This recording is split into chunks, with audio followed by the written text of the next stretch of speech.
Hello, how are you doing? Welcome to the Macam Cabby podcast as we final one before the big game tomorrow. So, seeing Malta, I think was first in. We'll bring Malta along. Malta, good evening. How are you doing? I don't know if you can hear me. We'll bring Good Baz. You all right, evening, Baz? How are you Cabby. doing, Good mate? You all right? evening, everybody. Good And evening. Rob. How are you? Evening all. I'm good. So Baz has got the giggles there. What's tickling your fancy, Baz? Well, you said hello to Malta and he wasn't there, and then 5 seconds, 10 seconds later, where you tried to introduce me, you started talking. It was just funny. I don't. I do things Oh, back yeah.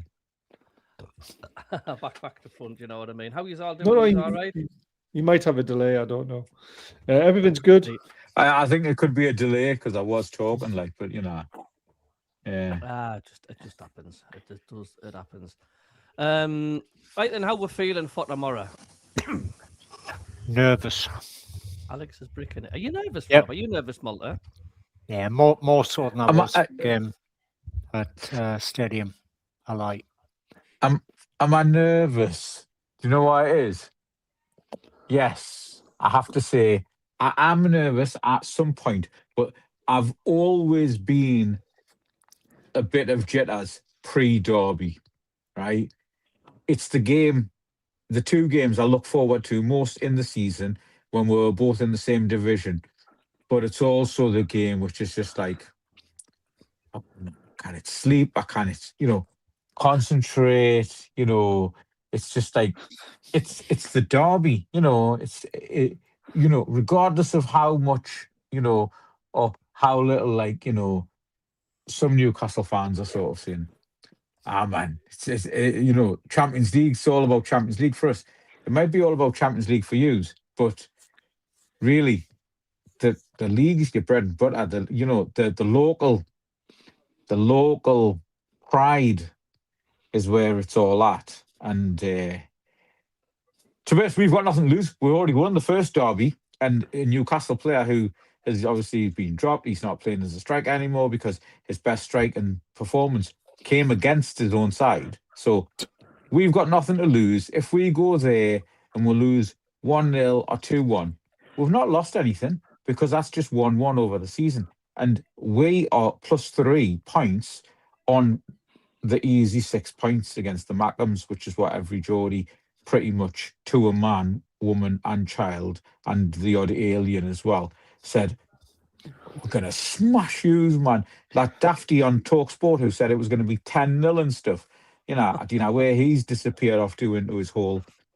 But I Who think was that? tomorrow, it was on TalkSport. Some Dafty on Was it? TalkSport said that Newcastle were going to win 10-0. Jesus. And it's like so at the end of the day, we have achieved our target of getting the 40 points, and we will stay up this season, right? Regardless of what anybody thinks that Cabby is, oh no, you're not going to stay up. Oh, it could go to the last game. Nothing's going to go to the last game, right? We're going to stay up, and it's going to be fine. And I'm telling you right now, the Sunderland board and the the team, everybody. I mean, the bringing on new appointments all the time now as well. They're already planning for the next season. I'm sure they will have 10 strikers being looked at for the rest of the games this season across Europe, across the world, because that's where we need to improve. We've also got 4 injuries out on the wing, and I would definitely be extending Traore's contract, and I'd be looking to upgrade 2 more wingers as well. We've seen how injuries have sort of derailed a lot of our season as well. But to be honest, to get the 40 points in, was it February or March we got the 40 points, right? We got to the 40 points. We met our objective. And we've had some injuries, and we had Safcon as well. But even in Safcon, we only lost one game. So you know what it is tomorrow. As long as we don't get murdered, which does happen in Saudi ownership, 3-0, 4-0, 5-0. I think it's just going to be. Yeah, of course I do. Of course I do. I think it will be fine. Well said, Malta. Well said. That was a 15-minute answer for one bloody question. I didn't think he was going to end. Susie Forrester. How are you feeling? Well, we've had a great season. We scored 40 points. We're not going to get relegated. That's how I was feeling. That's how I was feeling. Baz, how are you feeling about tomorrow then? Let's have a 20-minute answer from yourself. Baz is crap at it. Nervous, mate. On to Rob. Snap. Cheers, Susie, there you for go. the super chat. I do appreciate it. Thank you. Yeah, but I'm far more nervous than I was for the game at the stadium. I really am. I'm nervous. Don't get me wrong. I'm always nervous because it's Derby, isn't it? Yeah, Derby days are always different. Form goes out the window completely. Exactly.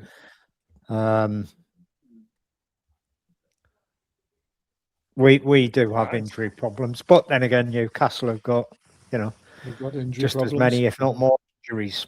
I think I was looking at something yesterday. Injury days lost through injury, and excluding, I think there's two of the Newcastle players are excluded because they picked their injuries up on international duties, and you've had something like 640 days missed through injury for your first time scored. Sunderland away at the bottom of the league. We've only had about 400 days of injuries in the season. Yeah. It makes a massive difference.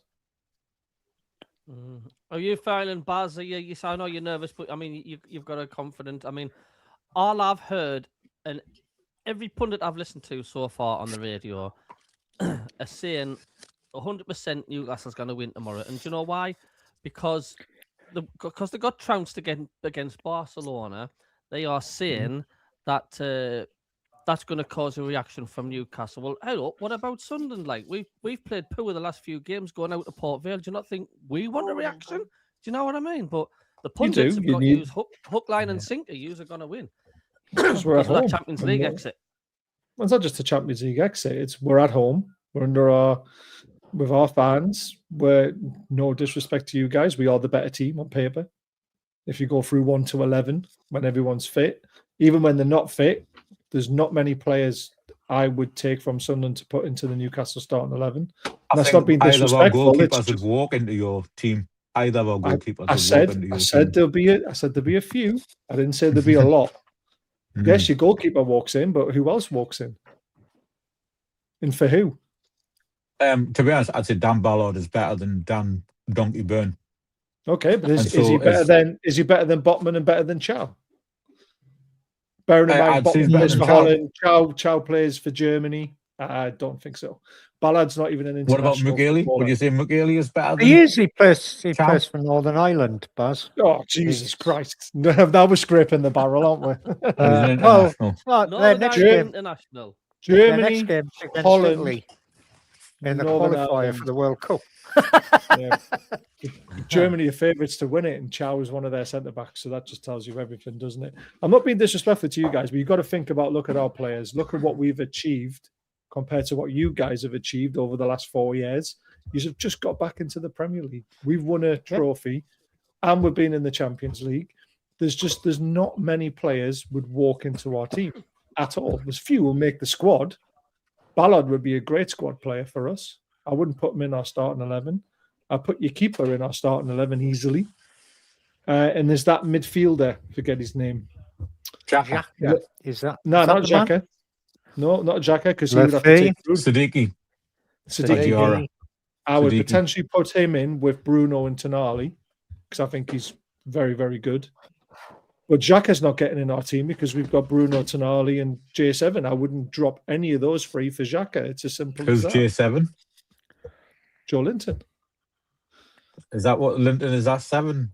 Is that Yeah, what? but he wears the number 7 on the shirt. Oh, I J7. didn't know. I didn't know. All right, It's okay. just I've never so ever heard much- anybody refer to him like that. But never Trust mind. me, But he's always referred to J7. Trust me. by Newcastle no- fans, maybe not like anywhere No. else in the like press. But yeah, okay. But the thing is though, you're talking about Thiaw. Thiaw's only played twice for Germany last year. He's not the starting quality. German centre back. Yeah, but he's better than Ballard. He's not better than Ballard. You know what it is, Dan. You're a good lad. We're going to have to agree to disagree. Dan, who's Dan? Baz. Baz, man. Baz, Dan. You know what it is? It's because we're missing Dan. This That's is- why. This is why you're getting. It is shaved Danny. my beard, Shaved his yeah. beard off. There we go. Look, Aye. Ballard's have you a seen good that, player. Baz? Don't forget, Ballard's only had one Premier League campaign. Chow was an AC Milan centre back. He's now a Newcastle centre back. He's better than Dan Ballard. Ballard might become better than Chow, but not right now. Alex James says, typical Magnus, now outside of Newcastle and Greggs. Does he realise Walter Marder plays for Germany? And He does. Absolute poo, according to Alex. And hang on, he scores some good headers. Oh, he's great in the air. Like, he's great in the air. Baltimore is a quality player playing for Germany because they play a different system. And if you listen to, is it Nagelsmann who's their manager? I forget his name, but he said, Nagelsmann, when we play Baltimore, he is no more than 30 or 40 yards away from the penalty spot for the full 90 minutes. When he plays for Newcastle, he's been everywhere. He doesn't fit the system. And Eddie Howe's got a big dilemma with him and what he does with him. We need him in the box. Look at that goal he scored against Brighton. I don't know if you remember it, that cheeky back heel. Yeah. The goal he scored against Everton. Yeah. When you put him in those situations, he's quality. But the problem is, doesn't play to our strengths because he can't play the high press. And that's why Gordon is our number 9 at the moment, because he can run for 90 minutes. Would you say Sunderland's I think been the need a underdogs full time. in the last 11 games we've played, Baz? Do you think Sunderland? You what, sorry? You know, the last 11 we've played Newcastle in the league. Yeah, you've won 8, drawn 3, haven't you? Would you say every time we've played you, we've been underdogs? We're unbeaten in the last 11. Yeah, you've won 8, drawn 3. 8, 9, 10, 11. Oh, that's right. Yeah, you can tell it's a Jesus Saturday. And I've Christ, switched my brain Mother. off. I've switched my brain off, man. It's a Saturday. It's a weekend, man. This is like people trying to argue with me on Twitter about this. There's 50 people in a room. You walk into the room. The killer walks into the room and kills 20 people. How many people are left in the room? I've got Kills people saying, 20, 32. No, there's not. Because there's 20. No, there's 52. There's 52. Exactly, because the 20 bodies are still in the room. Yeah, exactly. yeah. I've got people saying this. I've got people saying there's 60. I've got people saying there's 40. I'm like, how the hell are you getting to this maths? But there we go. We use underdogs for the last, including the away games as well, as in home and away. Aye, we seem to be the underdogs, and every time we play you in the league, don't we? I disagree with that. I disagree with that. No, you know what it is? There's only in those seasons, 2 of those seasons we weren't underdogs, because 2 of those seasons, I think, we'd finished higher than you one time. Didn't we get the other relegated time one of those seasons? You did. And then that We relegation season that we sent you down in, I think what do you call it? You didn't I think send us down. Of course, we sent You you didn't down. send us. No, you didn't send us down, man. We We had a helped. shit. You helped, but you weren't the reason why we went down. We went down because we had 4 different managers and we couldn't win a game to save our lives. And it was our result which put you down mathematically on points. But never mind. Sure, it wasn't. Anyway, It was. it was. Is this the one when Rafa was in charge or the one before? Oh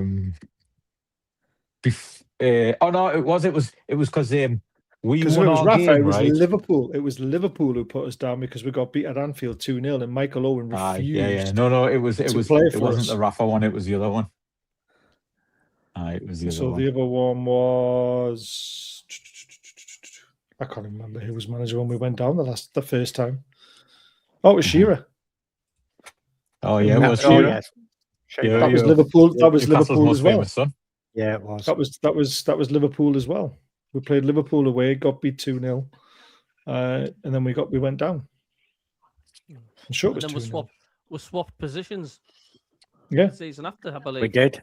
I'm Yeah, doing did, the yeah. better. I'm going to. Yeah, but yeah, there is That was the start of our decline because our last game of Yeah. the season was Watford away, and all the Sunderland fans were singing, Right.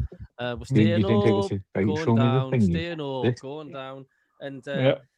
that's when the disaster happened for Sunderland because we were in the abyss of the Championship League One for years to come.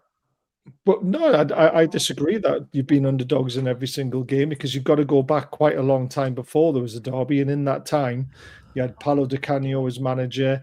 Didn't you at one time with the Yes. sliding knees? Whenever you Yeah, were that, at home, that was his first game in charge, though. but when you're at home, I wouldn't have put you as underdogs. This season, When you come to St James's Park, even this season, I wouldn't have put you as underdogs in a derby game because we're sensible. We're sensible when it comes to derbies and it comes to going to the opposition's backyard. Doesn't matter how good you are. Look at when Man City go and visit Man United at Old Trafford. I don't put Man City as the massive favourites. It's a tough game. You know, real So the football fans majority of- understand. I think it's actually only Everton going to Liverpool. Liverpool going to Everton is where Liverpool are still the out favourites. Because I Everton have only disagree won with that once. as well. Well, Yeah, Everton have I only get won it. once, which was last season. But for the rest of get the it. like 20 or 30 years, you know, Liverpool have been far superior. Like far superior. I But yeah, agree with that, but every time Liverpool go to Everton, they struggle. They Yeah, might win the it's- game, but it's always a tough game. It's never 3-0, Uh-huh. 4-0, 5-0, 5-1 or whatever. Liverpool have to rely on last-minute winners. And they had to rely on Dinosaur Arms dropping the ball, didn't he, one of the years? Dropped it onto up from the crossbar and Yeah. tapped in, wasn't it?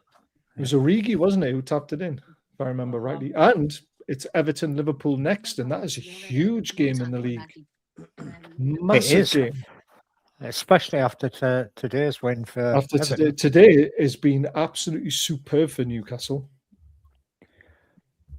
Because when we win tomorrow, because I'm confident we're going to win. When we win tomorrow, right, we go 4 points behind Liverpool in fifth.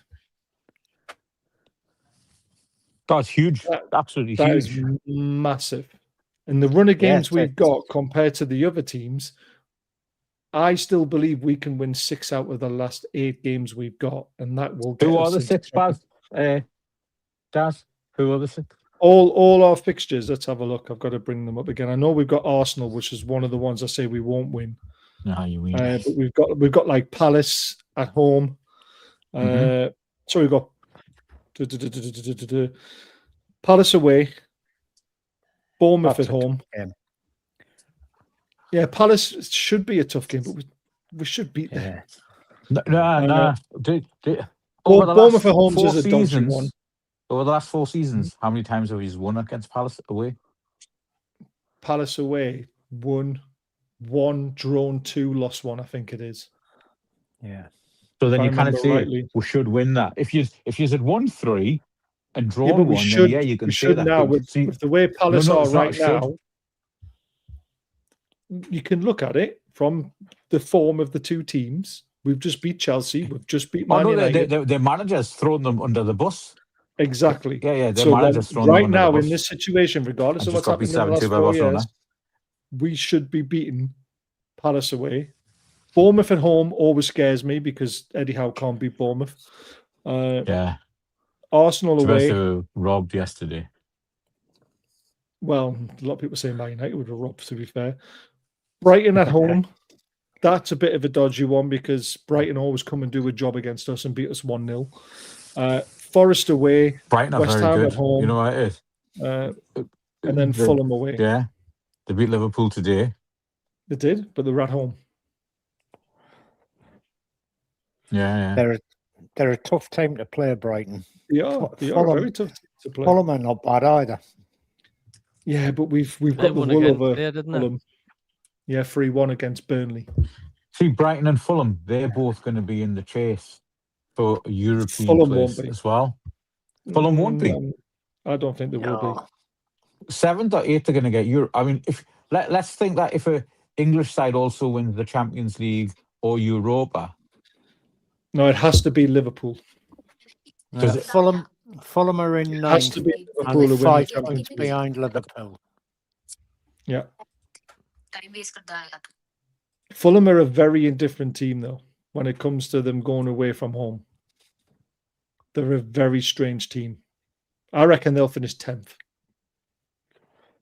But it's interesting because when we win tomorrow, it puts us back, it puts the cat amongst the pigeons again, and it starts looking at all our fans who were saying, Eddie Howe out, we're not going to finish in the European place. We've got no chance of doing this. We're 4 points behind 5th, which is incredible. so can you just tell us who amongst the sort of the Newcastle fan base has actually said how out?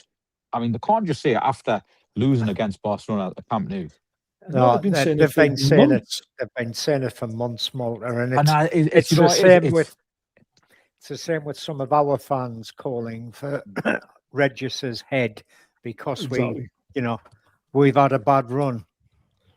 Mm, Well, they say if Bloody idiots. Newcastle lose tomorrow, I've seen Newcastle comments on social media saying how must go. It's his last chance if he loses tomorrow, which I think is absolutely nuts. nah, to be honest, I doubt the board, whoever's in charge of PIF, is going to just like pull the trigger. It's not going to be mid-season, full stop, because any manager that they want to come in, right, is more than likely is going to be in a job right now or might be going to the World Cup, right? And what are they going to gain from changing manager mid-season it's not even mid-season, it's almost end of season. That out of all of the cups, right, and the chasing the league position, and who has been your best manager in known living history? Bobby Robson. Well, no, Bobby Robson, yes, but he's not alive, mate. He's not alive though, right? Oh, but it's within my living history. But then again, within. that includes a vast number. Yeah. No, but managers. yours, you can go back to blinking. Who was Newcastle's first ever manager? You're talking about the days before goalposts and floodlights and that. It's when we had jumpers, mate. It's when we had jumpers. Yeah. Right. Eki gonna. Yeah. No. I'm just nervous about tomorrow's game. I honestly think it'll be a draw. I notice we've got a Manchester United fan, Kieran, joined us. Kieran's going for a Sunderland 2-1 win with a late winner. Do you know what? It's to me, right? Beating Newcastle would be a massive bonus tomorrow.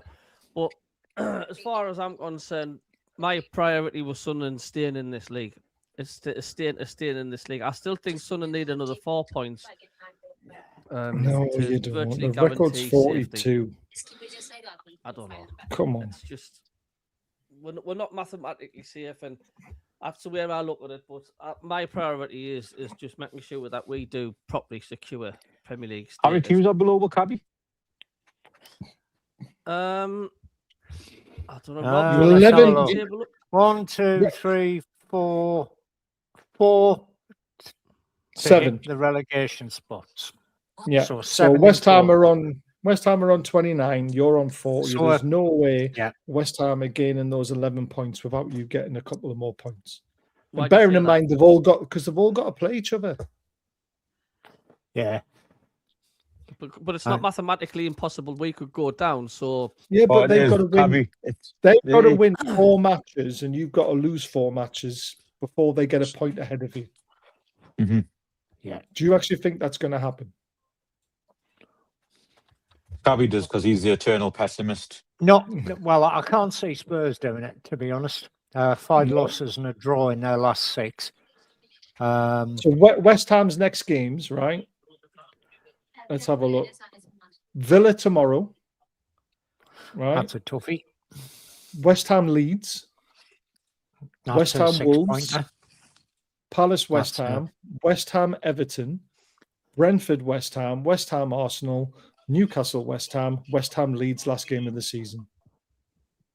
But They're the not. question is, if Sunderland were on the verge of relegation and you were playing West Ham, do you think Newcastle would throw the game?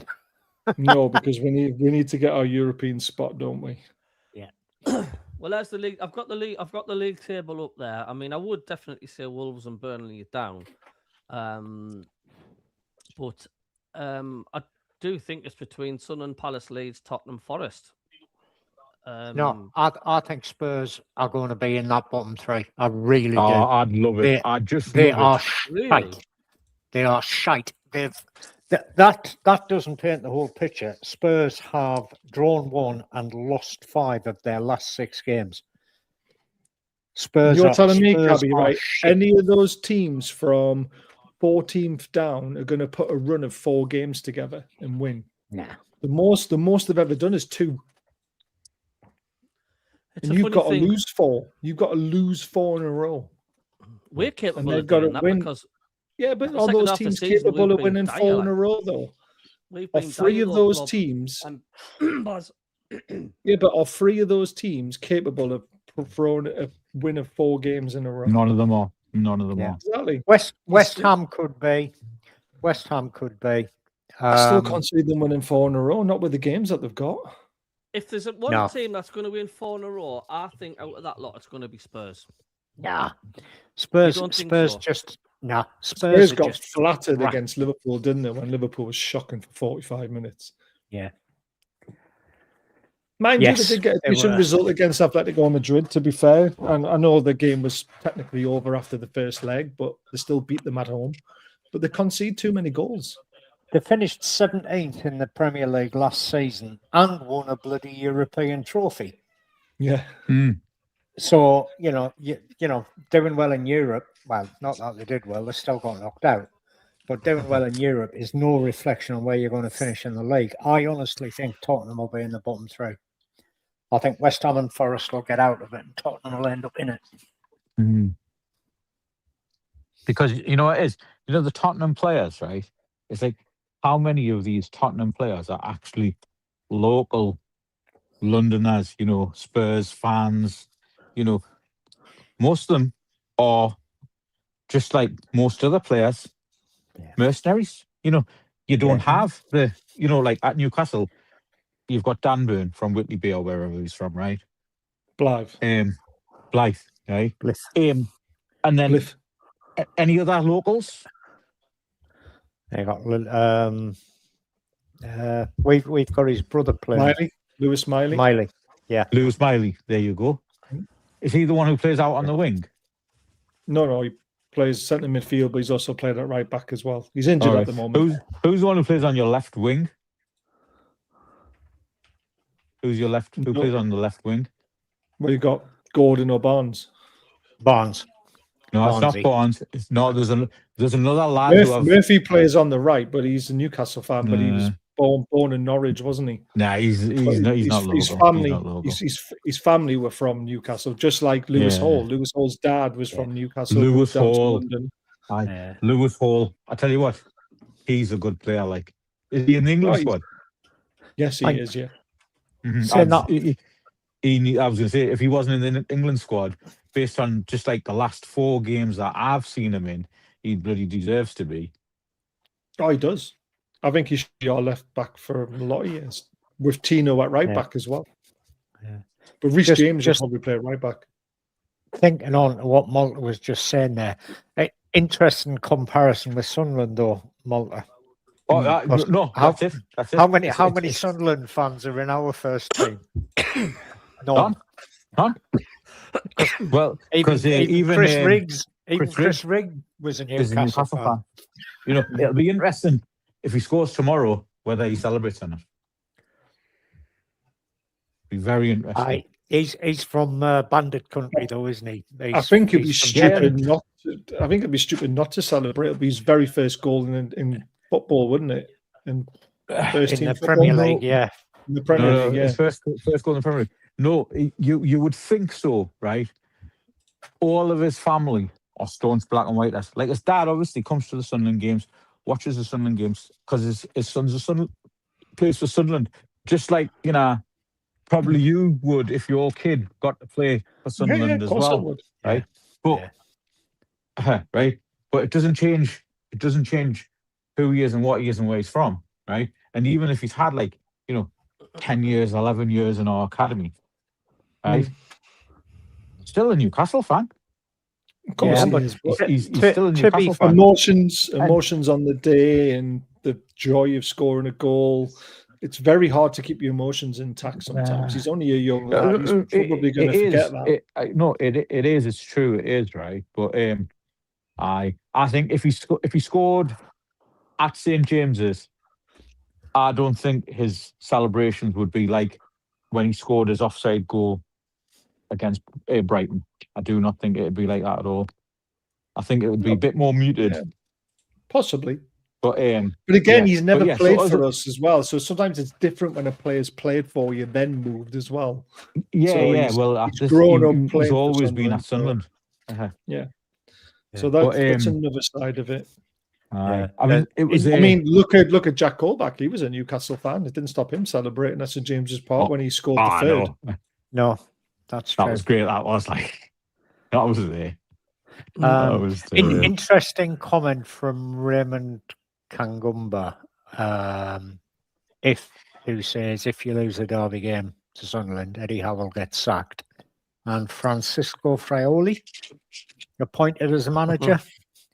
The last time I was asked to forecast in public the score for a derby game at St James's Park was by Tony Cartledge on Radio Newcastle back in it was Rude Hullett's last game as manager of Newcastle United. Oh, that was great. That was there. When it rained a bit. And the prodigal son was left on the bench. Yeah, Tony Cartledge was a Newcastle fan. His producer, Railton Howes, was a Sunderland fan. And Railton always used to queue up the weather forecasts. And he said to me before, he says, Tony's going to stitch you today.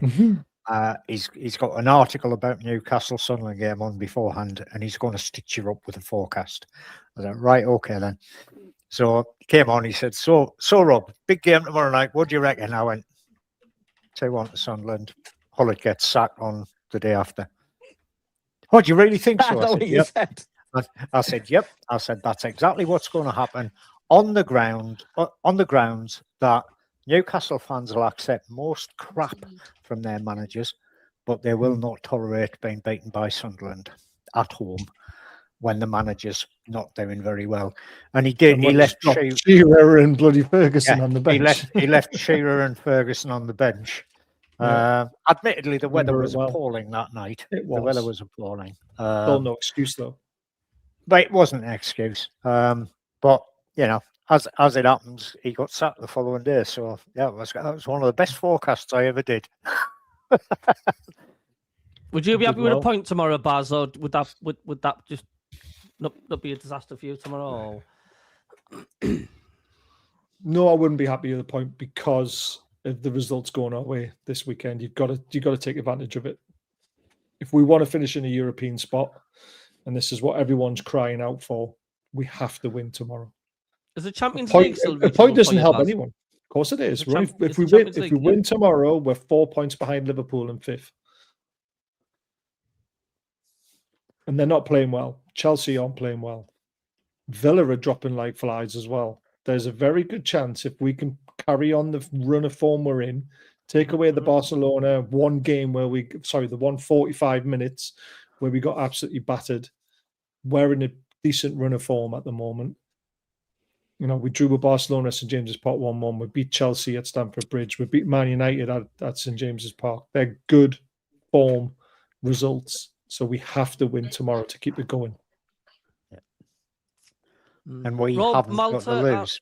Does the Do you think Regis is doing exactly what he did when we were in the Championship and we secured the playoff spot? Do you think he's focusing, as daft as it sounds, he's focusing on saving himself for the Newcastle game, because we've played dire, like, and Yes. and you know, a lot of Sunderland fans are saying, you know, someone said if we're going to win 3-0, where on earth is the goals coming from? No, from we're us? not going to win 3-0, but also we're not going to win 1-0, because Newcastle do not lose games at home 1-0, right? So if we are to win, it'll be 2-1, right? You've got to score 2, because we're not. Newcastle always score at home. Yeah. Right. Yeah, Full stop. Right. Now, the only caveat I'm going to put into it is that he could do a Leeds United shutout special and really work up the crowd. The Leeds crowd were super frustrated, right? The way that we played against them. You know, we did Jose Mourinho was actually driving the bus that got parked, right? That's how badly we'd parked the bus, right? Jose Mourinho came and parked the bus forward. We did a full bus park, right? You know, we even had the subs behind the ball as well, just, you know, for extra effect. And then we got that breakthrough and we got a penalty, right? That 1-0, to be honest, tomorrow is the most unlikely scoreline for Sunderland, right? If we win, it'll be 2-1, but I think it is going to be a dour draw with Joe Linton getting sent off, because I don't know how. I don't know which referee, PGMOL, We've got the worst referee in the world. We've got the worst referee in the world this weekend. It's the one that refereed the Newcastle Villa game. And what was the score in that FA game? Cup game. We beat them, but the referee, worst display I've ever seen in my life, and the linesman from that game as well. Yeah. Ah, joy. Yeah. Great. Exactly. Maybe they'll try and make up for it, Baz. Well, this is it. This is why you guys want to be worried. He was a homer that day. He might be a homer for us, because it's at St James's Park. It was at Villa that day. Yep, he could be a homer. Not new with poor officiating, is there? Yeah, no, it's as I say, I just, derby games are for me always nerve-wracking, because you don't want to lose. You don't want to lose. Exactly. All you're thinking about is going into work the next day and getting the shit taken out of you for the week. Or worse than that, being on through black and white eyes the following day and getting the shit piss pulled out of you left, right, and centre. Yeah, and then there's me having to host it after being beaten twice potentially. That's even worse. Well, that would be great. So, do you know what I mean? Would we rub it in though if that happened, Baz? Yes. Yeah.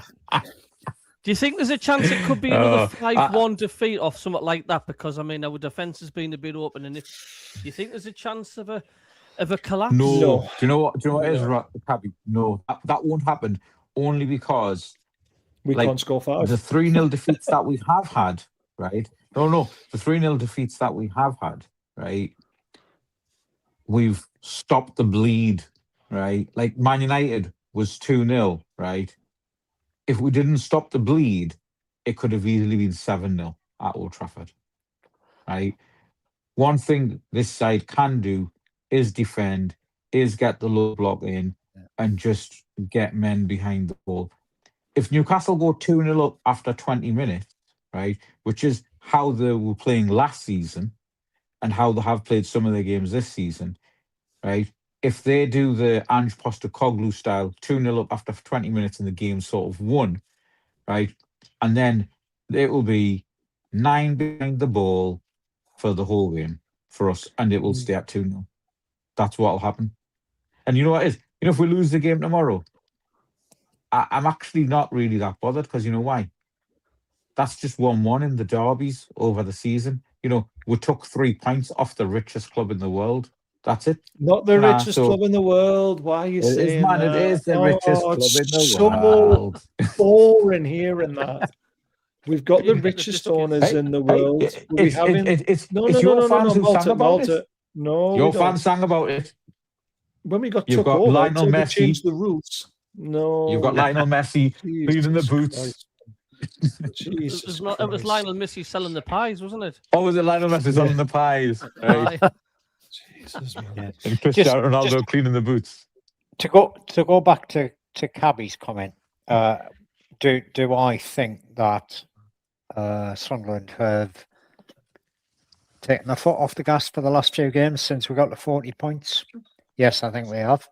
And is it because we're saving ourselves for an important game that might be getting played tomorrow? Yes, I think that's correct. We did this last season.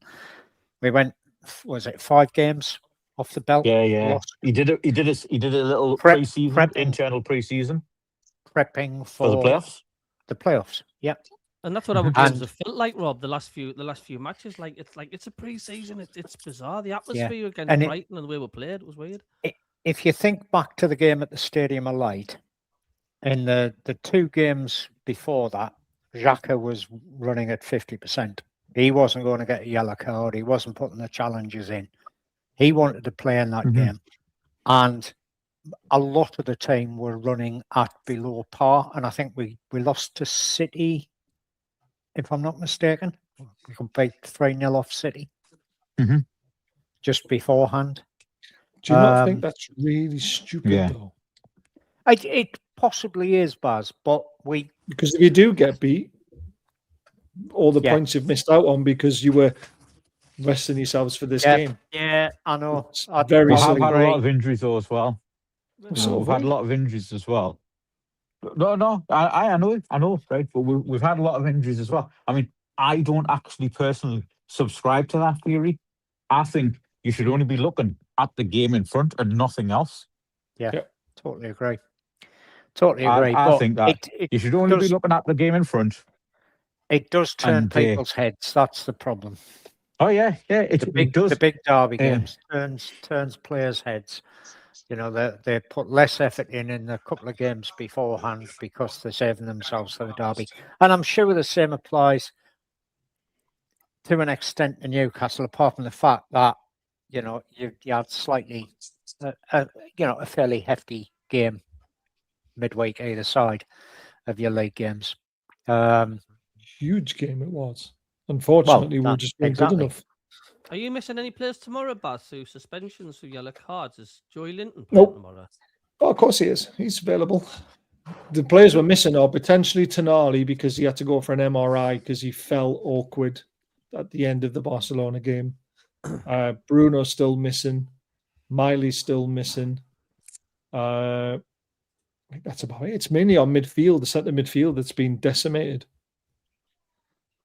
Because someone said on the commentary when I was watching the Barcelona game that whoever it was that picked the yellow card up for you lot's now going to miss the Sunderland game. Have they made a mistake there? Oh, you've massively made the mistake because yellow cards in the Champions League don't go into your league.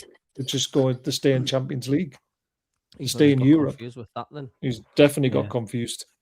And it was Joe Linton, I think, who got the yellow card, and he said Joe Linton will miss the next Yeah, Premier League game. No, you'll yeah, miss the that next was- Champions League game.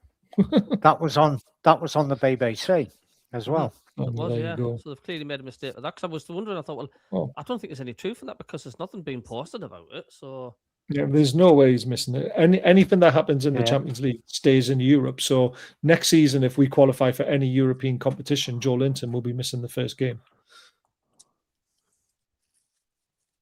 it's just the Champions League then. Yep. It's only in the cups that a straight red card follows on into league and things like that, like the FA Cup and Carabao Cup, but nothing to do with the Europe. Europe is totally separate. Would you rather the derby be kicked off at a normal 3:00 kickoff? Do you mind? Do you not mind these Sunday dinners kickoff? Hate it. I hate a 12 o'clock kickoff. I hate a 12 o'clock Hate it. kickoff, and I hate a 2 o'clock kickoff. Sunderland's record's horrendous at early kickoffs on a Sunday. So Newcastle. Sunderland's record horrendous early kickoffs. Full stop, mate. Full stop. Honestly. I don't like it because the fans can't enjoy the day as much No. before the game. I mean, this game is going to determine your mood and the rest of your day, what you're going to be doing. Now, Not just the rest of the day, the rest of the season. I'm just talking about the day. So if you're kicking off at 12 o'clock, you've got very little drinking time to get in before 12 o'clock.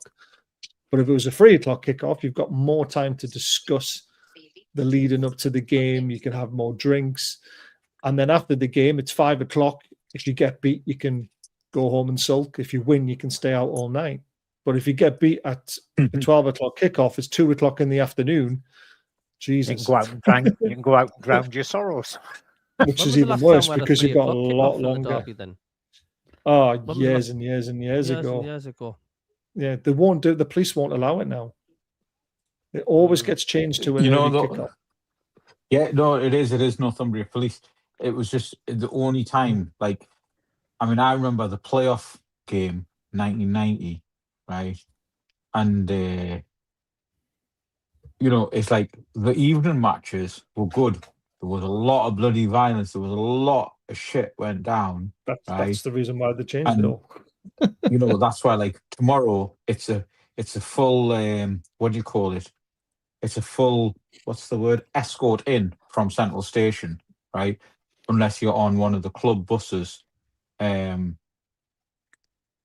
that's just the way it has to be, because you've got that element, small element, but spoiling it for the rest, basically. Yeah, there is. There's a I mean, I small remember- minority of both sets of fans I that remember the could spoil days- the day. Yeah. No, there's both sets of fans. That's what I I said. remember the days because I'm from South Shields, right? Which is like, you know, it was when I grew up, it was 90-10 Sunderland. And then by the time Keegan came along, it went to 60-40. And now it is very much split 50-50 down the middle. Yeah. But there's no hassle. I mean, you know, the local pool club I go to, it's owned by Mags. It's majority Mags. I went in there after the derby because I said to them, I'll be in here after the derby, regardless whether we'll win, lose, or draw. And I went in there, and most of the Mags were still in there, and there must have been 6 Sunderland fans in there, because Sunderland fans don't really go in there because it is a Mag place. But everybody knows me, and you know, and it was fine banter. You know, it was just completely fine banter. But some people just can't get away with the banter because that's all it is, lads. It's just banter. You know, it's, you know, at the end of the day, you know, it's like, it's a football game, right? Take it as a football game. Don't take it as anything more. There's nothing actually you could do to influence the game, right? Because you're not the manager and you're not one of the 11 on the pitch, right? Yeah. You know, you can give your vociferous support at home, away, on the telly, on the radio. Whoa, Oh, his battery's died, I think. He's back again. Is he? He's still there, Malta? I am. oh, you disappeared, still Malta. here.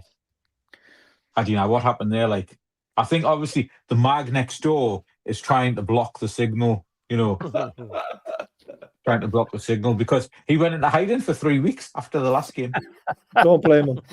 I think the last nighttime game, if my memory serves me right, was 93, 94, 94, 95. And it was when we beat his 2-1 at Roker Park. And Peter Beardsley scored and Les Ferdinand scored, I think. You went 1-0 up as well. Yeah. Is that at Sunderland? When we were at home, you mean? Yeah. Yeah, you were at home, it was and at it was a late night kickoff because I remember listening to it Tuesday on the night, radio. Tuesday night. Beardsley scored, didn't he? Yeah, he scored a header, didn't he? Yeah. An unlikely We went header. 1-0 up, didn't we? Didn't we? Yeah, a rare Aye. header from Beardsley because Very rare header. he rarely put his head to the ball. Yep. Great with his So, feet, yeah. but I think that was the last time it was like a late night kickoff. I don't think there was any Newcastle fans in the ground either. I don't think any Newcastle fans were allowed to travel for that game. yeah, we had quite a few like that in the 90s. And there was a reciprocal ban on Sunderland fans travelling St James's as well. So, best derby memories. For me, it's got to be DeCanio's knee slide. Me too. It has to be. Yeah. Has to be. It's ran a close second by Defoe's goal at That Stadium. was some volley, that, to be fair. That was one hell of a shot, and I'll tell you who I was sitting drinking with at the time was Don Earl. So I was sitting with Don in Cyprus, in Don's house, and he said, we're going to stuff you here. And he went, shit. That's it. Game over. That was a horrible game. I mean, where do I start? Favorite Derby Day memory? Jesus Christ. Liam O'Brien over the wall. Scott Sellers over the hated wall. that free kick, by the way. Great free kick. I watched that on TV. My first ever Derby game I went to was the Scott Sellers free kick back in 92, 93, when it was peeing down with rain. And we had Keith Hackett. That day. After that one. But for the 1-0 at home, we had Keith Hackett on our channel who refereed that game. And he told us that game should have been called off before a ball was kicked. Keegan was really peeved off the game was going ahead because, I mean, it was waterlogged. But apparently the pie man said to the coppers, you are not calling this game off because I have got 10,000 pies in the back here that'll go off and they all need fucking selling. So you will make sure this game goes ahead. And that's, and the police obviously wanted it over and done with. And they wanted free pies. Yeah, exactly. So I always remember that game because at half time, they all went off, come fresh out, second half, dry clothes on. And within 30 seconds, I think it was, David Kelly went for a sliding tackle in the corner and landed in one of the massive puddles at the back and just soaked himself. I was just pissing myself laughing. That was a good game as well, to be fair. My favourite was 2-1, Gates and Gabbiadini. Yeah. And Ghost Riders come up with another good one. The Phillips and Quinn specials at St James's Park. Actually, on that slightly damp night. Well, that was the night that you made your prediction, wasn't it? It was. Mm-hmm. Well, I made the prediction the day before because I was on the day shift and then I was on the night shift for the game. And we were at the time based over in Shalefield. So couldn't see the ground because our old office in the city centre, you can actually see over the Gallagher end into St James's Park because we were in Newgate House above the coop, above the co-op, what's now the gate. And we could see from the roof of the building straight into, and we were on the 7th floor anyway, straight into St James's Park over the Gallagher end before they covered it. And that was a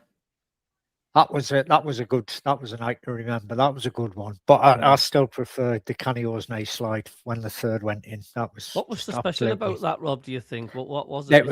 It was just the fact that we result, or that is the fact that we'd just gone 3-0 up against the Mags at St James's Park. And to be fair, that was a game where yous were the underdog, but we were so pissed off because yous were shocking that season, and then he had that new manager bounce just before the derby, and that's what we were like all worried about, and it ended up being true. But we did it several seasons running though with new managers: Dick Advocaat, Big Sam, Di Canio. Dick Advocaat was manager when Defoe scored that. Was it not Martin O'Neill did one? It was the ex-Chelsea player who was our manager. Martin O'Neill Drew, I think. No. Ex-Chelsea was Gus Poyet. The Gus Poyet. Yeah, Gus Poyet. Yeah, the Gus Bus. And we always seem to change managers just before the games against Newcastle. And it always worked. Yeah, it always worked. Yeah. So maybe his Regis has been. Sunderland are going to announce their new manager in the morning. Sunderland are going to announce a new manager in the morning. I hope not. What, Reggie Briss? Yeah. Reggie Briss. Yeah, we had as well. Yeah, that's right. More Europe. Okay. Oh God! Please, that's not history repeating itself. Is it? It's your nice one, Lee. You've got him worried now. Lee looks like a bloody Newcastle fan, and he's the one bringing it up. I think he is. Oh man! Do you think previous results really do affect your performance on your next game? Because the way I look at it, your next game is. You think it does? Because some say it does. The next game, it's how you play on the day. It's got now to do how you've done the week before. Have you not watched Ted Lasso? I haven't. Never have. Never have. To watch Oh my days! They were flying. Got beat off West Ham from their old manager, and then they went down the pan and lost 5 in a row. You know, it happens. It happens in Funny, I'll have to football. watch it. Oh, it's brilliant. I mean, today, Liverpool losing, it was already pre-written because They were terrible. after Their mind, a wasn't Champions League game, they? Awful. Yeah, they're crap was after it- Champions League games, aren't they? yeah. And was it on? I can't remember if the commentary was on TalkSport or 5 Live. I was busy just doing stuff, so I was listening to it on the radio. And the commentator said before the game, Liverpool lose this game. They do it all the time after a big Champions League result. You know, they give everything. I mean, obviously they were a goal down to Galatasaray. They won 4-0. They gave everything. They had nothing left in the tank, and they were just there for the taking. And they should have lost 3-1. And Slot's claiming they're on the bare bones of their arses. He's been one of the worst appointments ever, Annie. He won the league with Klopp's team, spent 500 million, correct, and just absolutely ruined that team. Well, he gave you And 125 your million team as pound well. for somebody He who did. couldn't kick his way out of a wet paper bag. He did, to be fair. And then he They're got gonna do injured. it. Yeah. And they're about to do it again with Gordon, aren't they, apparently, if you believe a lot of the outlets. Oh, yeah. Well, Gordon's a Liverpool fan. Yeah, well, he Yes. is. And, You can't blame he's a him. scouser You as can't- well. He had his head turned 2 years ago. These knees are these knees. These debris. I like that one, was it? I like it, man. These knees are these debris. I like it. Aye. We sparked up Jason Tyndall. I like it. Apparently, Look at Bruno this. got the yellow card So, on the bench in the Champions League game. I didn't know that. He wasn't even Think it's a playing. slightly different What do you game think if your you starting played 11 in the will light. be tomorrow? You got my left. He's asked me what our starting 11 will be. Well, if you watched my show last night, you'd know. It's frozen again. I think you're frozen. So I think it'll be Ramsdale in goal. I think it'll be Hall left back, Tino right back. I think it'll be Botman and Dan Burn. I think Chow will have a rest now because he was very under par for him against Barcelona. In midfield is the question who we're going to start. I think it could be Willock, J7, Ramsey. And then it'll be Gordon up front with Alanga on the right and Barnes on the left.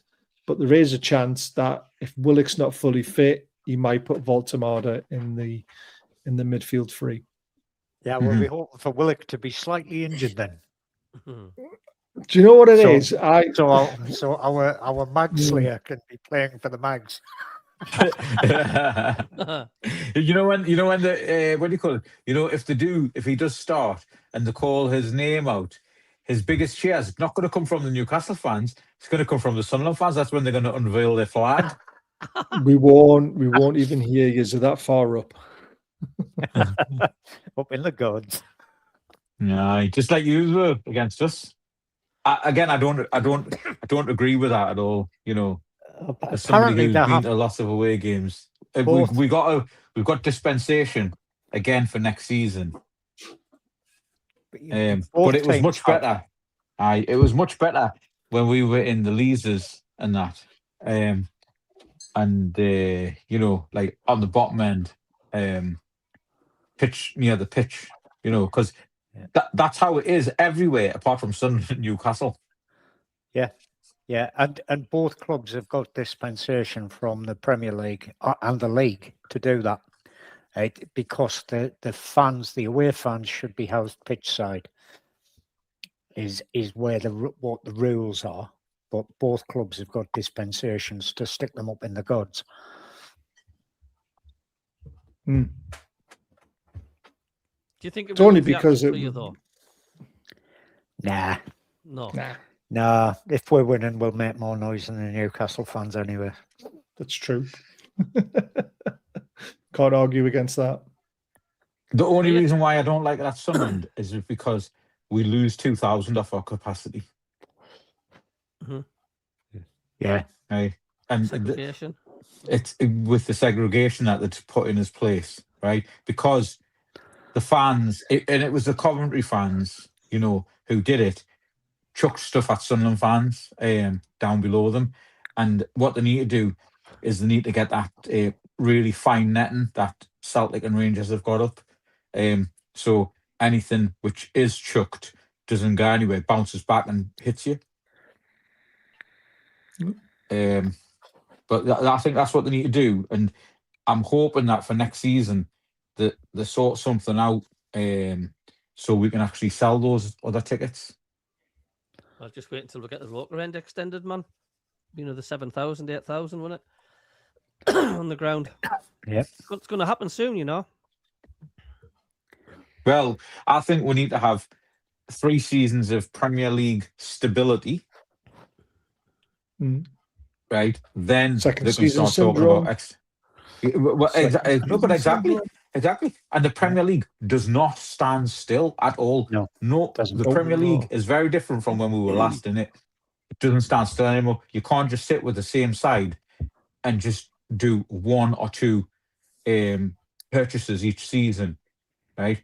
You've got to have more of a move around, because we've seen now our squad depth has got maybe 11 to 15 good Premier League players. And then, like, we had the 3 Joneses on the bench against Brighton. What does that tell you? Yeah. And Abdullahi.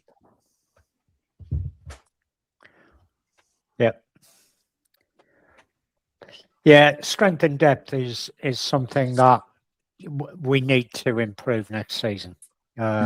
We've got to bring more Premier League quality players into the club to back up those that we've already got.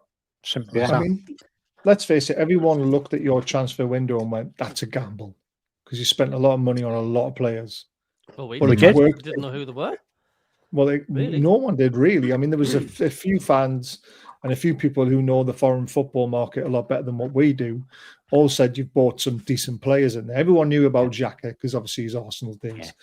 But we all thought, from our side of things, from Newcastle, we think, oh, they bought too many players. But it's been a masterstroke.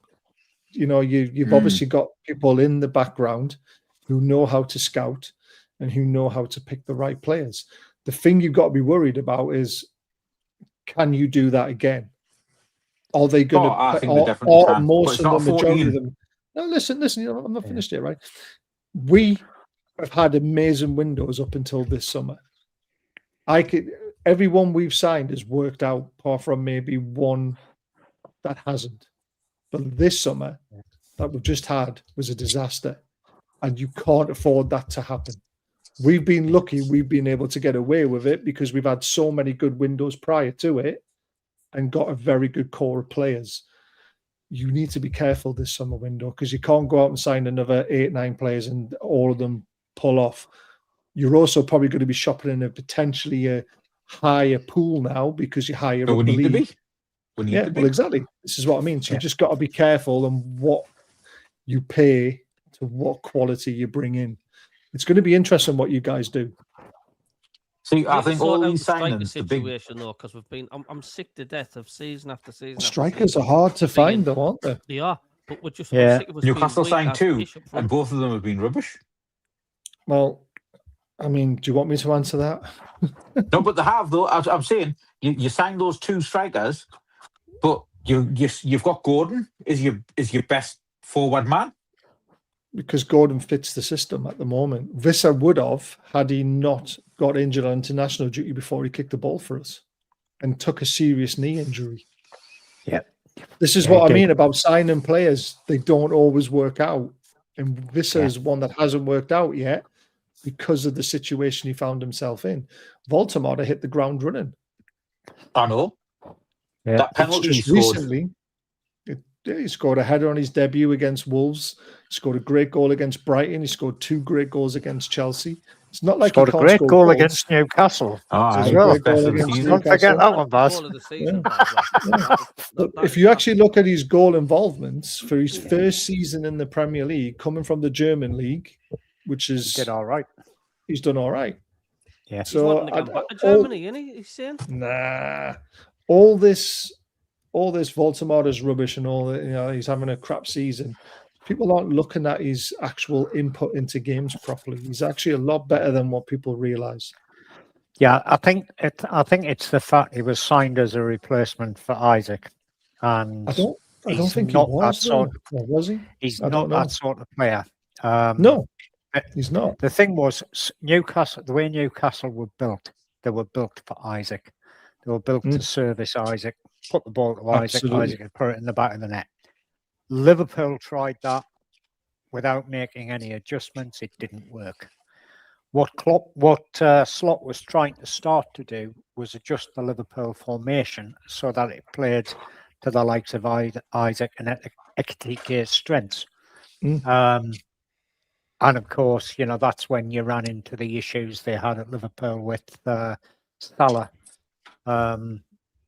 effectively talking about going on strike and wanting away and things like that, and a bit of disruption in the dressing room.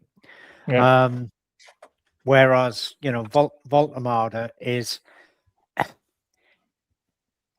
would say, the way he's more of an attacking midfield player than a out-and-out striker. To But me, he plays number 9 for Germany, doesn't he? This is the thing. It's like no one really but- knows what his best position is. He is probably a 10, but they play him as a 9. But they play since a system. Since Gerd Muller, Germany have not really had a decent number 9, have they? They've always had 10s and 8s that were good at scoring goals. Yeah. So Voltemada's first season, 10 goals, 4 assists. What's your number 9's stats for this season? 2 Not goals, bad. several injuries. Cheers, was it for the super chat, mate? I've just polished There my we gig, go. mate, so it's So lovely. 14 goal involvements in all competitions. Not really that bad, is it? Yeah. No, it's good. It's good. Cheers, was it? But I'm just hoping he's playing tomorrow. You know, it would. How long would he last at Newcastle if he scored another own goal tomorrow? Oh, Jesus Christ. I think he'll walk out himself. It's 12 to 1 now in the betting. What, to score an own goal? Talk Sport. They said to score an own goal, he's 12 to 1. You can bet on anything these days, can't you? Maybe he's good odds. Well, I mean, let's face it. If he is starting, he is the person who stands at the front post on all corners and free kicks. So he is going to be getting his head to a lot of balls. So if one skews off his head again, who knows what might happen? Yeah. I mean, another thing which could obviously turn the tide or affect the game massively tomorrow is the ref, who gets the look of the draw with VAR, how good VAR is tomorrow, how you know how inconsistent it is.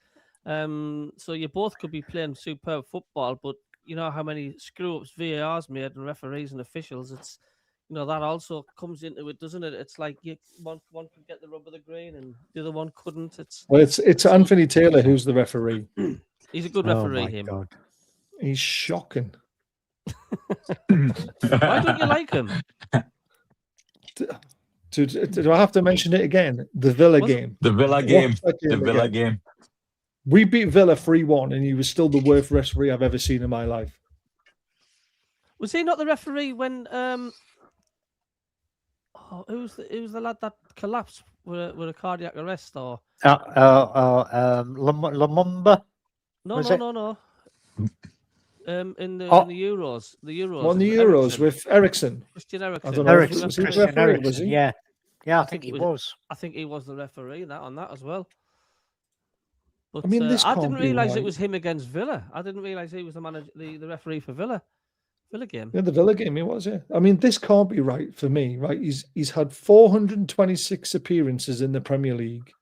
He's averaging 3.6 yellow cards a game. He's given out 65 red cards. And it's got Penn, right? Penn. Is that how many penalties he's given? Probably. Because if it is, he's given 120 in 426 matches. That's almost a penalty every 3 games. That's 3. I'll take a penalty tomorrow. I'll definitely take a penalty tomorrow. 3-0 on the cards tomorrow then, Malta. We'll get 2 that penalties right. and Newcastle will get 2 red cards. Get Limpton sent off, right? Limpton sent off. It is penalties. It is 120 Yeah. penalties in 426 games. Don't want Newcastle to get down to 10 men because they go into acceleration zone. They play teams off the park when they're going down to 10 men. No, we need 9 men. Like Ted Lasso said, guys, we're down to 10 men. What do we do? What do we do differently? Absolutely nothing. Just carry on playing. Yeah. Yeah. Who was it you went down to 10 men to against recently? Man Man United. Man United. Oh, And and Liverpool you played won. them off the park with 10 men, but Yeah. We did. I still don't know how they lost that game. But For 45 minutes, we played them off the park with 10 men. Yeah. Mind you, saying that, we had similar against Villa earlier in the season, didn't we? When Ronaldo kicked somebody in the nuts deliberately, got sent off. And That wasn't even a foul, that man. It was. Leeds I was and right Brentford, behind by them. the way. Leeds and Brentford at the Oh. moment, 0-0 after Yeah. 51 minutes. Right. I saw it before half time. I'm in the I'm kitchen at watching the it. moment. It's not the best of games, but two good sides battling that out. I still Yeah. think Brentford will nick it. You'll be wanting a Leeds win then, won't you, Bazza? For that I game? do. Mhm. I know you don't, because Cabby doesn't, because he thinks Leeds can catch them, but I don't think they can. But that would Leeds be a aren't going to great. catch us, man. They're Again, falling apart. that's a great result for you guys as well if Leeds win. Because if you beat us tomorrow, you won't be that far off the European places again. We're not looking at that. You know what it is? You should be looking upwards. Bazza, we're not looking at that, man. Nah. It's for me, Baz, it's not, too early. Not this season. It's too early. There's only 8 It's games two to go. seasons too early. Oh, right. Yeah, I get what you mean. I get what you mean. It's 2 seasons too early. Yeah, I get for you. us to be in Europe, I think it's too early. We need to build the strength in depth before we want to qualify for Europe. Yeah, but the teams that's coming up next season, Rob, we'll start with Coventry. Do you think they could do a Sunderland and a Leeds and possibly surprise everybody? Because you always got to look at the teams coming up that could affect. Yeah, Coventry, I think may do. Mm-hmm. Frank Smoggies, Lampard's got a poor record in the he Premier has. League other than with has. Chelsea. Yeah, They just broke Swansea today, mind. I watched that. Yeah, Yeah, they've done 3-0, Middlesbrough. didn't they? If Middlesbrough come up, I think they'll struggle. Ipswich will Was struggle. Borough 0-0 full time, was it? Yeah, yes. Well, Ipswich still in the running, are they? What was the they're Millwall in- score? They're in third. 1-1. 1-1. Patterson made an outstanding save, absolute world class save. Oh, that was a save and a half. That I saw Clark that. I saw the Dan Neil way he should have scored. Like, obviously Jack Clark. Jack Clark was playing well, but still, you know what Jack Clark was doing? A lot of the times he was looking for that extra touch, and I was shouting at him down the telly, "Shoot, man, shoot!" Shoot, man, shoot. Love it. He obviously couldn't hear us. Like, So, Malta, where are you watching the game tomorrow? What you doing? Have you got a ticket? Are you going? Fans Museum. To be honest, I can get into Newcastle hospitality. I could pull some strings, right, and get into the Sunderland end. But do you know what? I'll watch out at the Fans Museum. It's good crack in there. It's good crack in the Fans Museum. And, have you got a ticket, Rob? Are you going to the game? No, I'm doing a live watch along with somebody called Malcolm Cabby tomorrow. What about Bazza? No, I'm not going, unfortunately. Didn't win in the ballot. Did Superfan Dan get a ticket? Yes, he did. Yes, he's in hospital. Oh, brilliant. Brilliant. So he's, I'm sure he's in hospital. Positive he is. That's probably the hospitality ticket that I gave up. I was not going to go in the Newcastle hospitality. I have done it before. Oh, you bought these tickets ages ago. The police had... Oh, right, okay. Yeah. The police had to keep us back for 2 hours. No, he's he obviously knew he was coming over. So as soon as the hospitality was on sale for these games, he's bought them. I think the only game he missed was Barcelona. Was the only one he couldn't get. He's off back to the States Tuesday, isn't he? Home. Yeah, Tuesday or Wednesday. The home game, Malta, he couldn't get a ticket for. Would you because say the the hospitality hostilities went very quickly for that? Go on, sorry, Would you Stu. say the hostilities not as bad now as what it used to be, let's say, in the 80s and 90s between the two sets of fans? Oh, come on, that's a silly question. Of course, it's completely different. Yeah. Why do you think that is? Is it the Why? Because there's difference in no more fighting anymore. There's no more faculties anymore that put up fights and meet outside the grounds. There's CCTV everywhere. You know, you get caught spitting these days and you get banned.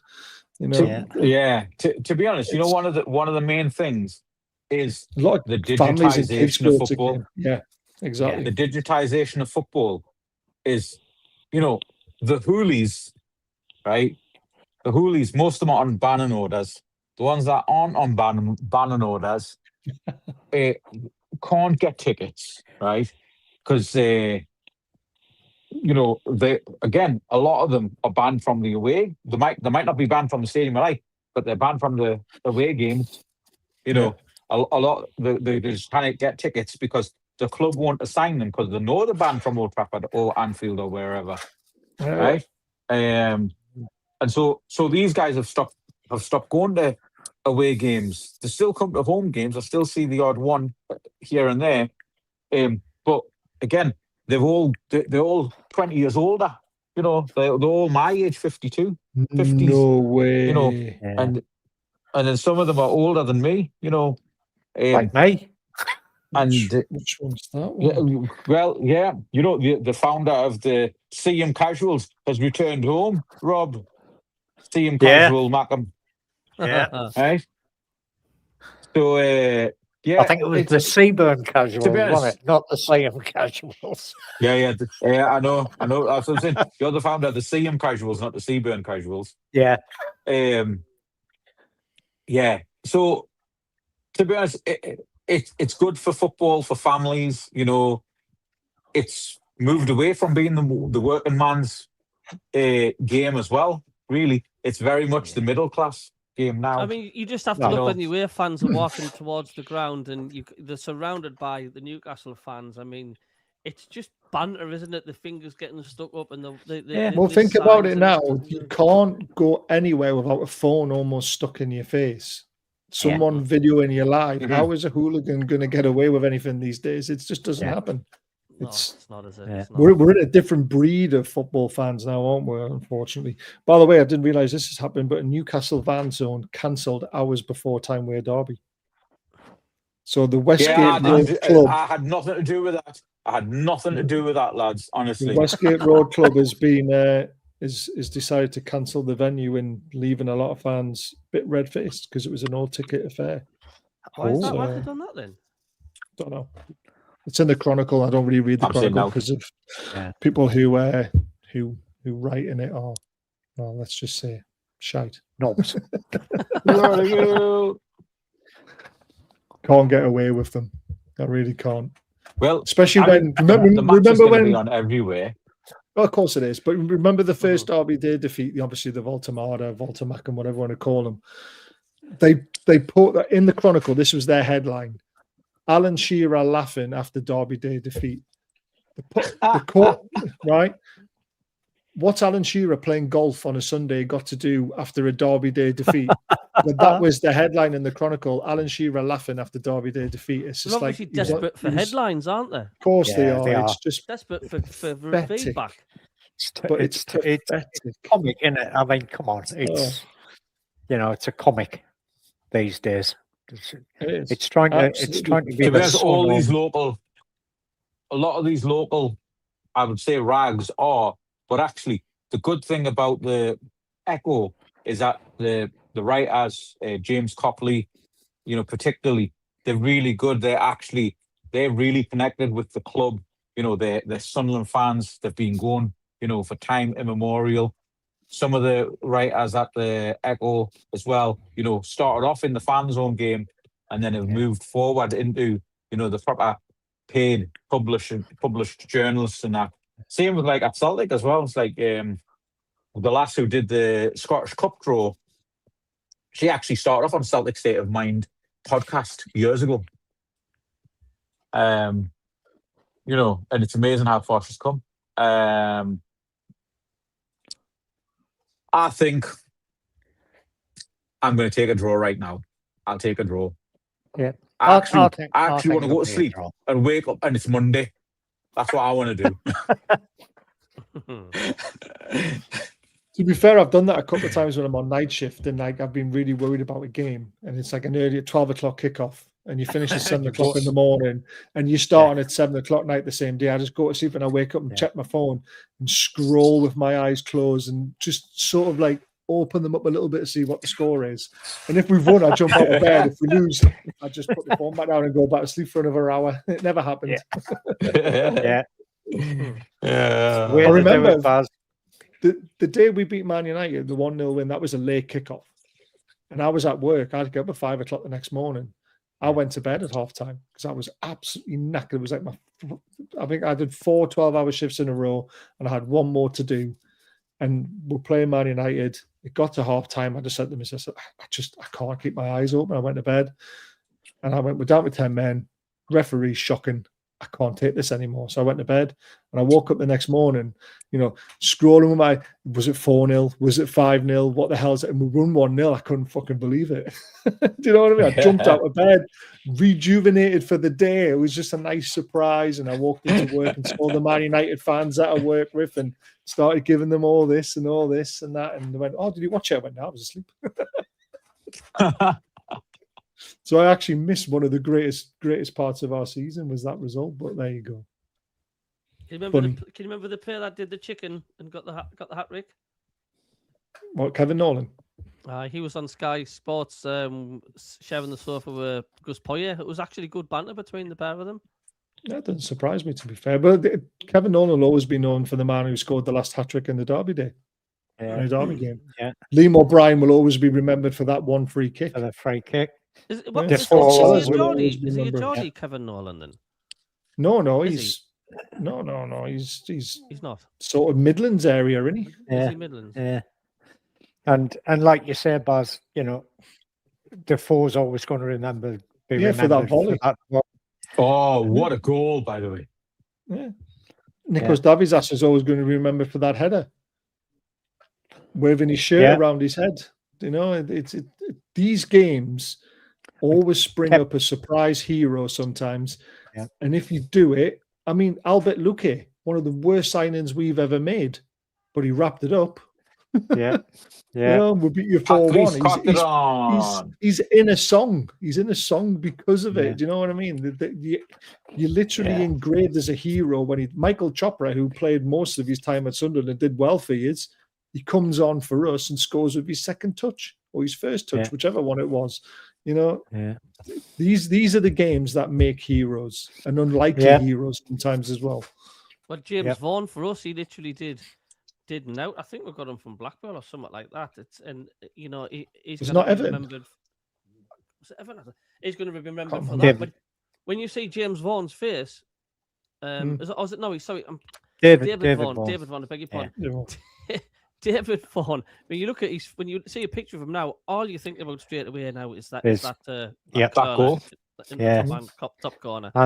And to be fair, and I'm not taking the piss out of ours. Voltemada. He'll always be, until he changes their history, he'll always be remembered for that one goal. Shola played something like 300 odd games for us, scored 50 goals, but he scored about 7 against you guys and became the Mackem Slayer. And he rescued us in so many of those games as well. It made him a cult hero. Danny Welbeck. I think you've incorrectly spelt that L for an N. You've lost me. I'm dyslexic. But this is what I mean. I mean, even Mitrovic had a poor time at Newcastle in a way. Scored the equaliser against you lot, and everyone remembers him for that goal. You know what I mean? Yeah. It's these are the games that throw up heroes, and you're always remembered. Kevin Phillips will always be remembered at Sunderland, but he always remembered for the goals he scored against Newcastle. Oh, yeah. Because they're the ones you talk about the most. And obviously the hat-trick in you don't really want to talk about that, do you? The semi-final playoffs when he got beat off Charlton on penalties. Yeah. Or what's it? 2 hat-tricks in that game, wasn't it? Who was that Sunderland player who scored 3 against Newcastle at St James's Park? Oh, Gary Rowell. Oh, Gary Rowell. When was that? Bless him. I know. Again, A while immortalized back. in a A song. while back. Immortalized yeah. in song. Well, this is what I mean. Yeah. Like I said, Albert Luque is immortalized in a song, and he's one of the worst players we ever bought. Thomas couldn't be- Sorensen, penalty save. Thomas Sorensen. Oh, yeah. Against Julio I Arca. remember that. Um, Julio what was Arca, that guy who? Julio Arca who- ending Shearer's career. yeah. What was the Yeah. name of that guy Still who scored got the past you. penalty against Sorensen? What was his name again? Doesn't like talking about Sunderland on Mr. BBC. Penalty. Oh, Yeah, Mr. that's Penalty. the Oh, one. do you know what? That's the one. I forgot what's his name. Oh, that's He's it. so Alan insignificant, I Shearer. forgot his name. Oh, yes, he's also known as Twat. Kevin Marlowe Well- will be remembered of nearly Scott doing a Luke 09 and scoring from about 40 yards out, passing it back, smacking it back. And well, no, he went in for a tackle, didn't he? And the ball went that up and Kev- crashed off the crossbar. Kev Ball. Kevin That was Ball, Kev aye. Ball, wasn't it? Yeah. That was hell of a shot. Yeah, of course he does, Lee. Raymond, it's time to ban you, mate. I don't know what you're doing, but you're clearly spamming the chat. You've repeated that comment about 20 times. Oh, you get It was a them. long comment. Took a while It's to obviously type, a so he bot, it's not posted a it real twice. something like but ta-da. Honest to gay. David Walker, hello, mate. How are you doing? Are you well? Oh, David. So you just don't know what to expect tomorrow, do you? It's just. Do you think and the see, Stu. first goal is very important tomorrow? Then, if there's going to be Oh, one? yes, really, really important. Honestly, if we want to have any chance of getting a result, we've got to get that first goal. So your And pals the turned dog up, Stu. agrees. Hello, Bounty. How are you doing? He's clean. You've had a very bit of a fluffy. makeover. He has. Oh, Bounty's Who's that? enjoying his Is that weekend. is that Bazza and Malta and Cabby? Hello, he loves the limelight, doesn't he? He does. He does. Hey, Bounty. How's this? Bounty, named after a lovely chocolate. Correct. Mm-hmm. He was. He was. And I yeah. use coconut chocolate. Our first Old English shaped dog was Rolo. Our second one was Buttons. I mean, I'm glad I don't want a Yorkshire Terrier called Buttons. Right, come on, predictions, because I need to go to bed. 0-0. It's an early start tomorrow. 0-0. Are you working tomorrow? 0-0. One's No, a pace I for just me. I'm tired. One's a Um, pace for old. me, guys. Stewie. It's Jack tomorrow. Rodwell, still a Sunderland legend. I love it. Oh yes, massively, mate, massively.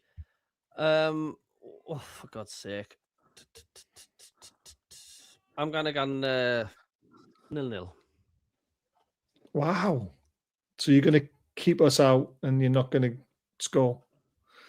Well, We we as can't keep PI it- double we can't- SSSS up front, like we're trying to Yeah. hit a cow's ass with a teaspoon at the minute. Unless To we be get fair, a- we've had penalty or two something. clean sheets in the Premier League in the last two games, which is a bit of a miracle. I said 2-0 last night, to be fair. I don't think it's a comfortable 2-0. I think it's one of those. I just want Sunderland to put up a fight. If we get beat 2-1 now, I just want Sunderland to really have a good go and then if we get beat, you can say, well, hey, hold on. I just didn't want Sunderland to just be absolutely Leo awful. talks sense, mate. Never in a billion years. Never in a billion years. Love it. I mean, I said this. Under that hat. It's the tour tomorrow, man. Oh, Jesus. The game's going to go two ways, right? If we come out and play like we did in the first 45 minutes against Barca and we really go for it and we are clinical, like you said at the start of the show, it could be quite messy. Yeah. If we do go that fast and that hard in the first 45 minutes and we don't get a lead and we You're fade knackered. off in the second half, we're knackered because the game will go the other way. So it's going to be very, very interesting how we decide to line up, first of all, and how we approach the game, because all the fans want blood. They want us to hammer you. Those fans in that ground are going to be loud. It's You know going what to it be is? They nothing want like I've been blood. before. and I either wanted blood coming from the Sunderland players or at full time Eddie Howe's blood. Well, there's no point even Yeah. talking about Eddie Howe at the moment. It'll just be in that 90 minutes. We want to revenge on that defeat. And if we don't get that revenge, and let's just say you do beat us, you are right. I'll be staying offline because I'm not going on Twitter because it'll be horrendous until Monday night. Because obviously I promised if we do get beat, I'd still do the show because I'm not that kind of person. But I'll be staying off Twitter. We'll be kind, Baz. I don't expect you to. I expect you to hammer me as much as you deserve to get hammered yourselves if you get beat. Yeah. So yeah, that's absolutely true, mate.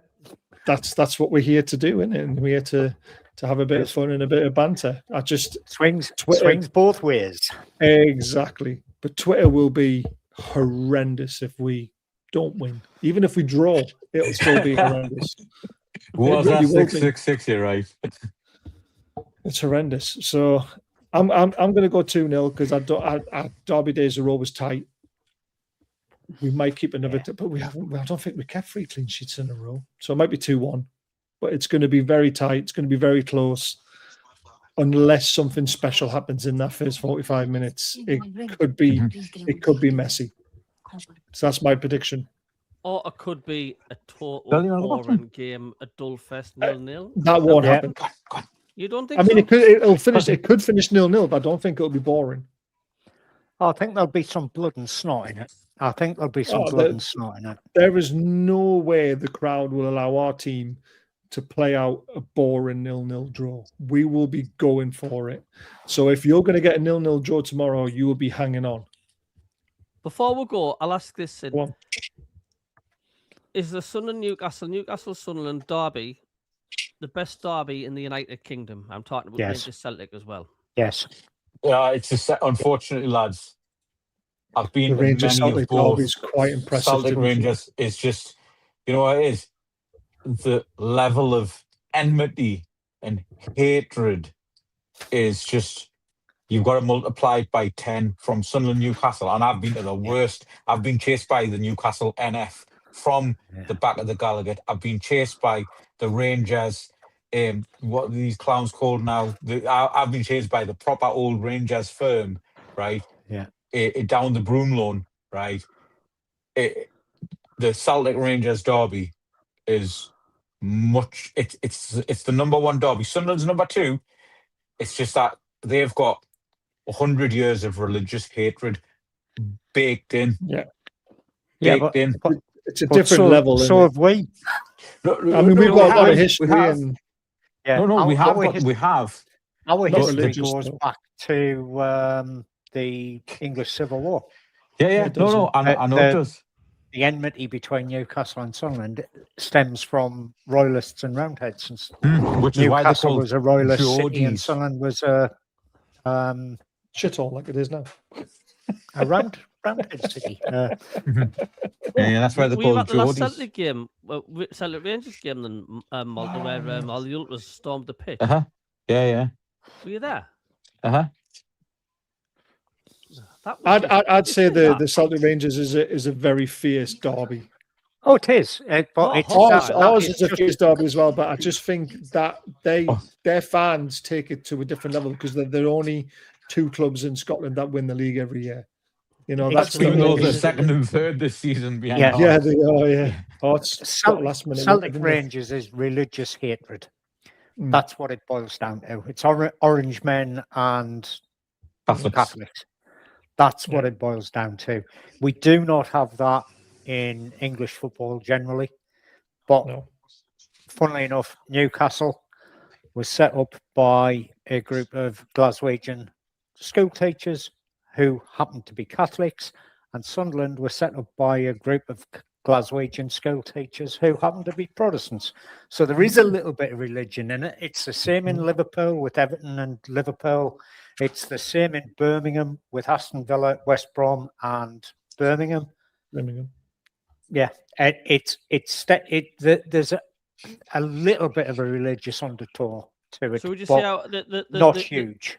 The derby, Sunderland, Newcastle Sunderland is bigger or better than Liverpool, Everton, Man City, Man United? Yes. It's hard to say. Oh, yeah, I mean, all those are I- for I us, would for say us it is, but for other fans, it's not. Mm. That's the thing. It's You know who what you it is? I've support. been to those. I've been to those derbies as well, lads. I've been to Man United, Man City, Oh, I've Everton, watched Liverpool. tons of them It's as very well. Don't friendly. get me wrong. Well, yeah, because they sit amongst each other, don't they? In the, Mhm.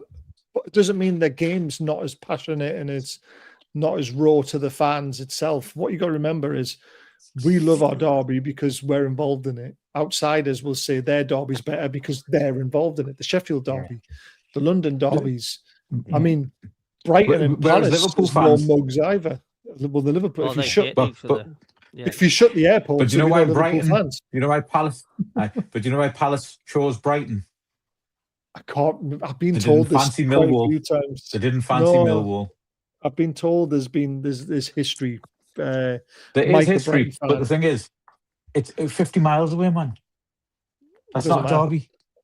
No, but- It's not a derby. well, it does matter, but it's not an actual derby. But the two hatred between the two clubs is real. No, hatred. You Yeah, know. hatred's different, but it's But not a it's derby. not a derby. I'm just saying it's like it's a derby to them. You know. Yeah, I mean, yeah. the London derbies are hard to talk about because there's so many of them. But then you always think of when anyone says a London derby to me, I always think of Spurs Arsenal. Nobody else. Yeah. Because that's Chelsea, I think Fulham. of Chelsea, Millwall, West Fulham Ham. they're on top of Millwall, West Ham, yeah. But again, I mean, for us growing up, how many derbies have been between West Ham and Millwall? How many times have they played each other? That's why you don't think of that one. But you've seen Arsenal and Spurs on the telly, God knows how many times. That's the reason why I think of that one straight away. But I mean, in the UK, we're definitely up there in the top 5 without a shadow of a doubt. But other fans need to tell you whether our derby's good or not because they're the ones who experience it from the outside and see the rivalry between the two clubs and whether they enjoy watching that game as well. That's what makes a good derby. Yeah. It's who wants to watch it outside of the two clubs. I like watching the Arsenal Spurs one because it always plays a thrilling game. I don't care about the rivalry. I enjoy the game that's played. There's always goals in it. It's always fun to watch. I used to always like watching the Manchester United and Man City derby, the Manchester derby, because I used to always want Man City to win because they were always the underdogs when I was growing up. Mm-hmm. Sean Gorter scoring winners and things like that. I used to love watching that because they would always throw up a surprise and Man United were always the favourites to win. Other than that, there's not many other derbies I really enjoyed watching. They're the only three, really. Either way, if we get beat tomorrow and you lot seem to think that Sunderland are safe, then it's been a fantastic season for Sunderland without a shadow of a doubt. And you can't be too disheartened if we lose tomorrow, whatever. It's been an incredible season for Sunderland. Job done if we are safe, and we move on. So Newcastle, of course, their bar is going to be raised higher. On paper, they've got the strongest squad. They've got the money. They've been in the Premier League the longest, so they'll be wanting to aim higher for the Premier League. They'll want the dizzy heights, don't they? They want the Europe.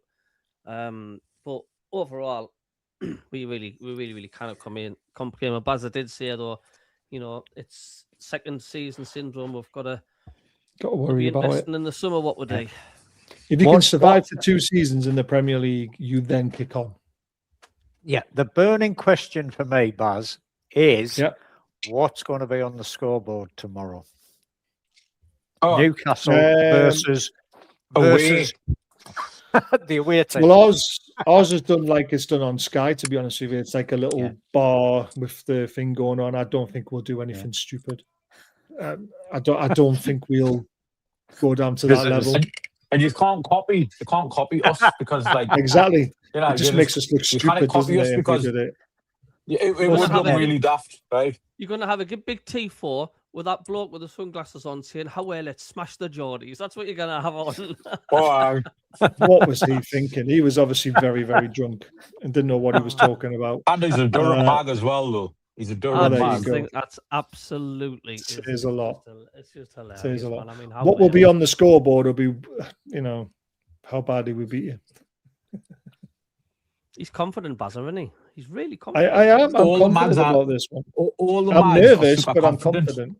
I'm not super confident. I'm confident. 2-0. But I don't really care what's on the scoreboard. I really don't. I don't think we're that petty. It doesn't Vote matter. Armada It's OG. funny. It's funny. It was funny. I thought it was very good because obviously you rolled the red carpet out the first time in the FA Cup. Realised how much of a stupid idea that was and had to apologise to all your fans and write to the people who had tickets in that end, for other Even got games and 3 points, apologise. Even Yeah, got Me. exactly. all that day. Me, Yeah. So who was displaced. and then you had to make it up by having to have a little slide dig on the scoreboard saying visitors. It's funny. It's good. It's a full circle. I like it. But it doesn't mean we have to go down that route. We don't need to because No. we haven't rolled the red carpet out. You've got to be original and authentic, and you've got to think of something yourself, or just keep it Exactly. simple. See, if you will just keep keep it it how simple. it is, if you just keep it exactly how you do it with other sides, and then basically the Newcastle PR team can say, "So not anything special. We didn't do anything different." Exactly. That's how I would like us to do it. It's just another game. Rob, what's the weather going to be tomorrow, mate, for the game?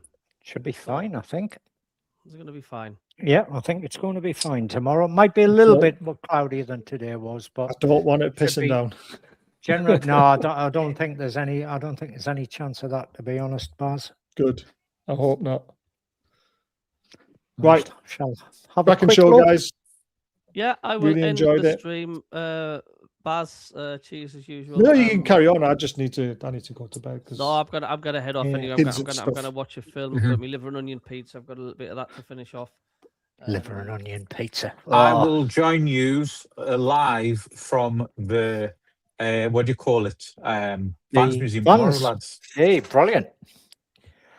Oh, So what time are we fantastic. kicking off tomorrow, Cabby? 11:30ish? good luck. We'll kick off now if you want. We'll just have an all night. Look forward to it.